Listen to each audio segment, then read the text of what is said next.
cloud, and because I'm just recording it and not live, I can edit it or pause it or whatever. So, Great. all right, 3, 2. Hey, everybody. Let's see, do I have this on? Yeah, speaker view. Had to make sure I had it on the right view. Welcome, welcome, welcome. So I am super excited to be here with one of my new friends, Miss Wanda Kyle. And she was supposed to be in part of our original Authors Week, but had some family situations that went on. So I gave her a little pass and told her we'll come back when life calms down a little bit. So we're back. Life's calmed down a little bit. Happy New Year. Yes, thank you, Denise. Yes, life has kind of in the new year, so that makes me feel good about the new year. So that gives us a new start, new health, new wellness, and new path. I am Wanda Kyle from Nettleton, Mississippi. I'm a wife, mother to 4 babies, and I am a personal caregiver to the elderly. So you never know whether I'm going to be at home or at work, but I still fit it in. That being said, Denise has asked me to talk about my book and why I would write and why I'm writing.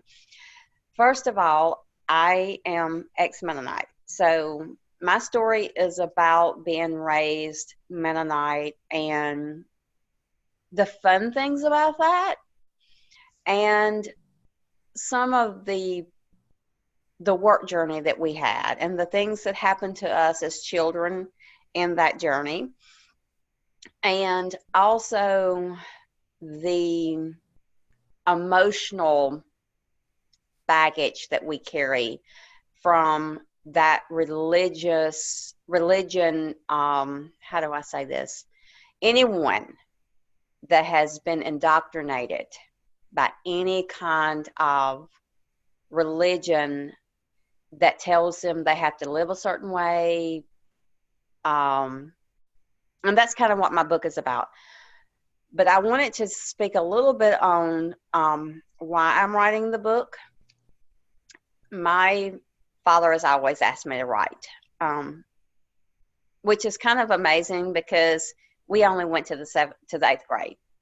So yes, we did have a good education. It just wasn't an extensive education.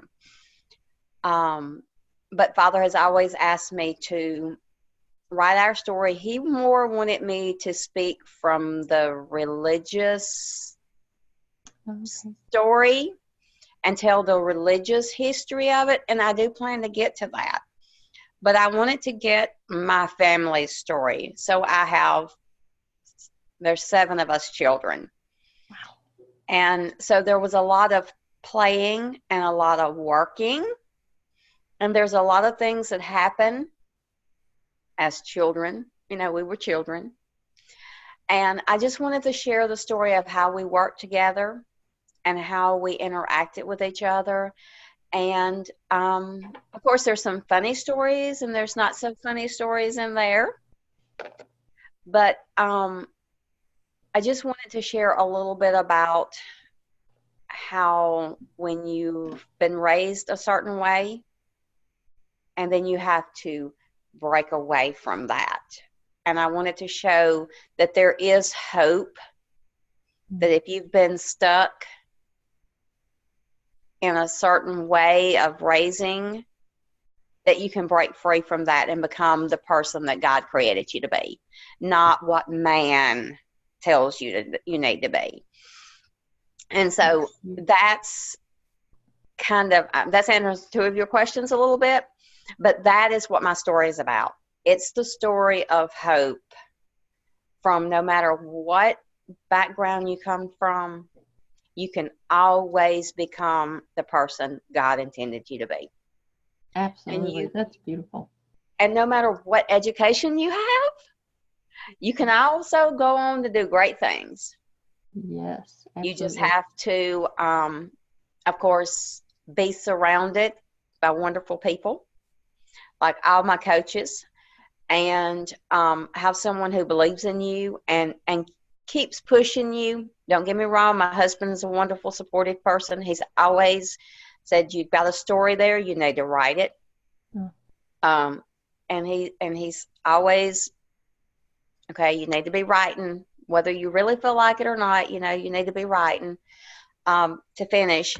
But you also have to have someone that can walk you through that process a little bit. Because it doesn't matter what background you come from, we always have the fear, are we good enough? Whether our story is important, whether that story is going to help someone, are we going to get it adequately written so that it touches someone? That's always been my fear. Other authors may not have that problem. I did. So to have someone that says, yes, you have a story, you need to write it, and then walk you through the process. And that journey has been a long one, because I've let the fear sometimes put brakes on me. And that's when your coach comes in and says, look, you've got a story. You can help people. You need to get it out there. So Coach Kibi has been wonderful in keeping me on track. And Crazy Cat Mac, she's awesome. She's awesome. She has helped the finishing process of getting everything together and getting it published. Coach has got me to the place of where I'm ready to publish it. Now, Kat's going to help me get it published. So, yes, that journey, it's when you start to write a book, the best thing you can do is just put your thoughts on paper. Just start writing. And then once you've kind of got an idea of what you're looking at, you can go back and start putting it in book form.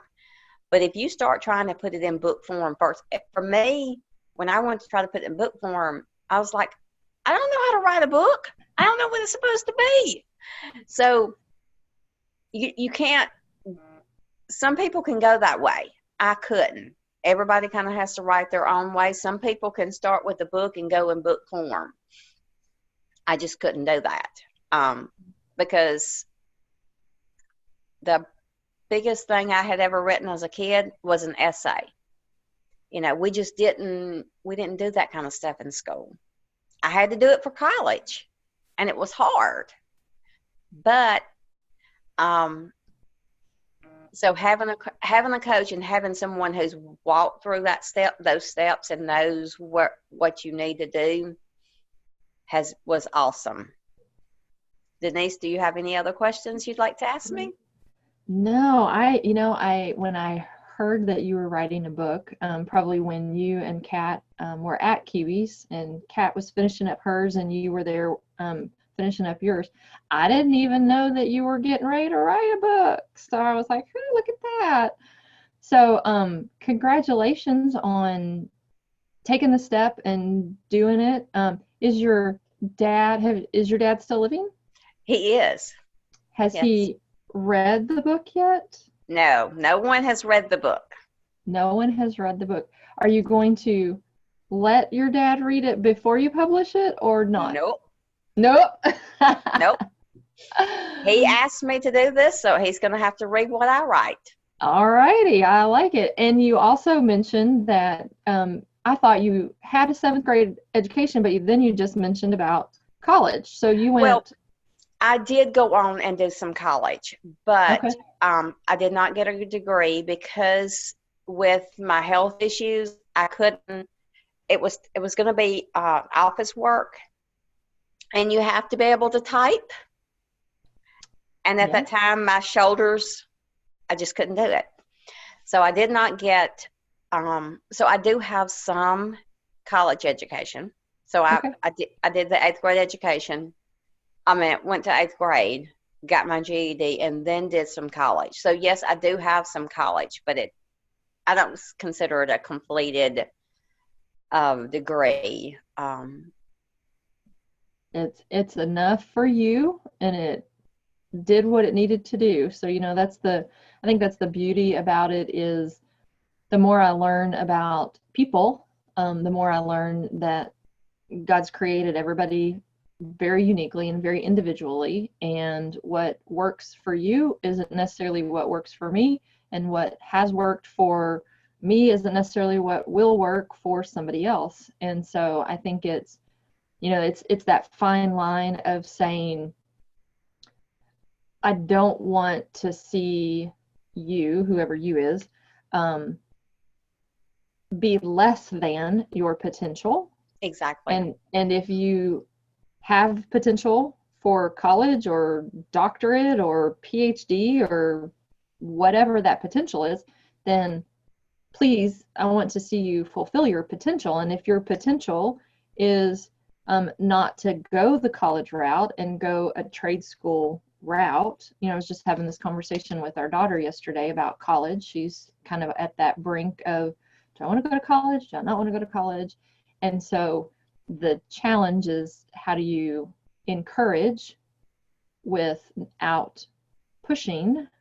And if a person, if their best potential is to be the doggone best mechanic there is, then yay, because I love mechanics. And if you don't have a lick of college, but you know how to fix my car, yay. I don't care. Exactly. And that's the thing. So God created everybody different. Yep. And everybody has and that was the hard part for me, is because I didn't go to college. I don't have a professional degree or anything. So have I found what it is that God intended for me to do? That being said, I don't think we have to say I'm this and this is what God created me to be. Whatever we are doing, as long as we're blessing someone while we're doing it, and we're, I want to say, happy, not miserable while we're doing it,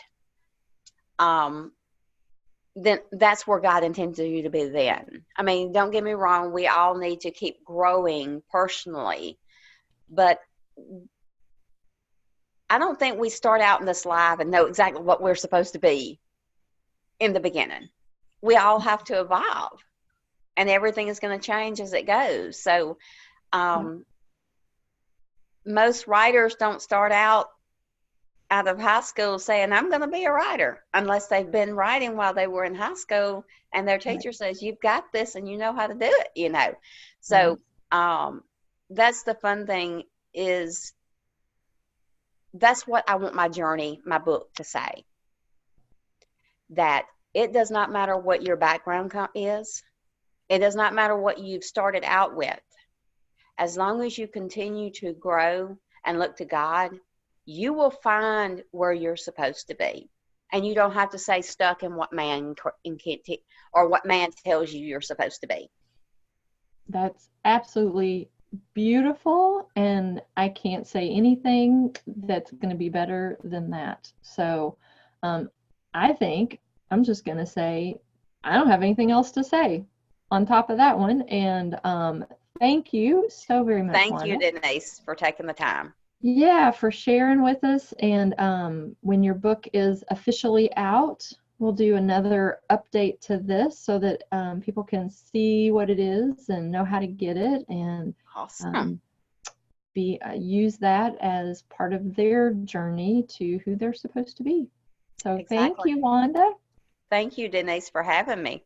Absolutely. Have a great day. You too.